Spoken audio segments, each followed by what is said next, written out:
SIR এর form আপনারা আশা করি সকলেই ফিল আপ করেছেন বা অনেকেই ফিল আপ করে বিএলওকে জমাও করে ফেলেছেন। আর যারা এখনও ফিল আপ করেননি বা জমা দেননি অতি দ্রুত আপনারা জমা করে দিন। এখন মেন বিষয় হচ্ছে যারা জমা করে দিয়েছেন অফলাইনে বা অনলাইনে যেভাবেই হোক, তো জমা দেওয়ার পর সেটা বিএলও অ্যাপে আপলোড হলো কিনা বা সেটা সাবমিট হয়েছে কিনা কিভাবে আপনি অনলাইনে চেক করবেন। আপনার বা আপনার বাড়ির সকলের ভোটার আইডি কার্ড নাম্বার দিয়ে আপনি খুব সহজেই চেক করতে পারবেন অনলাইনে যে আপনার ফর্মটা অনলাইনে সাবমিট হয়েছে কিনা। তো কিভাবে চেক করবেন বিস্তারিত জানাবো এই ভিডিওতে, সম্পূর্ণ ভিডিও দেখতে থাকুন। চ্যানেলে নতুন হলে সাবস্ক্রাইব করে পাশে বেল আইকনে ক্লিক করবেন। বন্ধুদের সাথে ভিডিওটা শেয়ার করে তাদেরকেও ইনফরমেশন দেওয়ার চেষ্টা করবেন। এর আগের ভিডিওতেও আপনাদেরকে দেখিয়েছি এসআইআর এর ফর্ম অনলাইনে কিভাবে ফিল আপ করতে হয়, যদি ফর্ম কাটাকাটি হয় বা ভুল হয় তার জন্য কি প্রসেস রয়েছে, এবং অফলাইনে যারা ফিল আপ করবেন তারা কিভাবে ফিল আপ করবেন, কোথায় কি লিখবেন। এই সমস্ত ভিডিওগুলো না দেখে থাকলে আপনি দেখে নিতে পারেন। তো এখন দেখব আপনার ফর্মটা সাবমিট করার পর বা জমা দেওয়ার পর সেটা বিএলও অ্যাপে আপলোড হয়েছে কিনা বা সাবমিট হয়েছে কিনা কিভাবে চেক করবেন। তার জন্য voter.eci.gov.in অফিসিয়াল ওয়েবসাইট ভিজিট করবেন। লিঙ্ক ডেসক্রিপশনে পাবেন, সেখান থেকেও ডাইরেক্ট আপনি এই পেজে আসতে পারবেন। এখানে প্রথমত আপনাকে লগ ইন করতে হবে।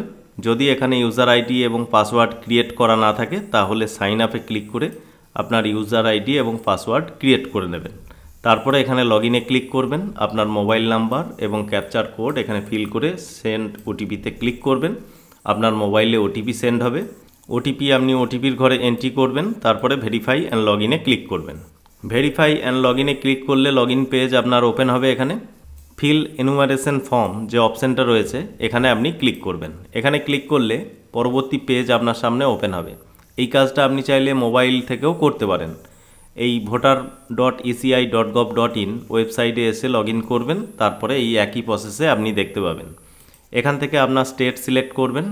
যে সমস্ত স্টেটগুলোতে এখন এসআইআর এর কাজ চলছে সমস্ত স্টেটের অপশন রয়েছে, তার মধ্যে এখানে আমরা ওয়েস্ট বেঙ্গল সিলেক্ট করলাম।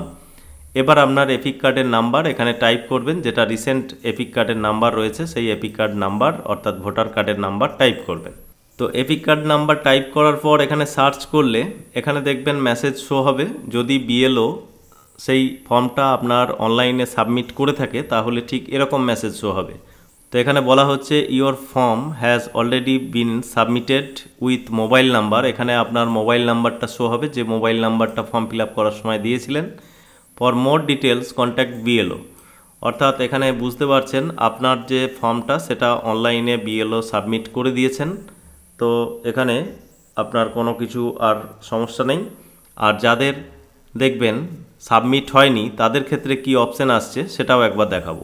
তো এইভাবে আপনারা আপনার বা আপনার বাড়ির সকলের ফর্মগুলো সাবমিট হয়েছে কিনা আপনার ভোটার আইডি কার্ড নাম্বার দিয়ে এখানে সার্চ করতে পারবেন। পরবর্তী কোনো ব্যক্তি সার্চ করতে চাইলে এখানে রিসেটে ক্লিক করবেন এবং একইভাবে আপনার স্টেট এবং voter ID card number entry করে সেই ব্যক্তিরও আপনি এখানে চেক করতে পারবেন। এখানে দেখুন একজন ব্যক্তির যার ফর্ম এখনও অনলাইনে সাবমিট হয়নি বা হয়তো ফিল আপ করে এখনও বিএলওকে জমা করেনি, সেই ব্যক্তির ক্ষেত্রে ঠিক এরকম মেসেজ শো হবে। যেমনটি অনলাইন অ্যাপ্লিকেশনের ক্ষেত্রে শো হয় ঠিক এরকম শো হবে, অর্থাৎ তার নাম, তার এপিক নাম্বার থেকে শুরু করে তার ডিটেলস এখানে শো হবে এবং তার যে বিএলও রয়েছে তার কন্ট্যাক্ট নাম্বার, তার নাম এখানে শো হবে।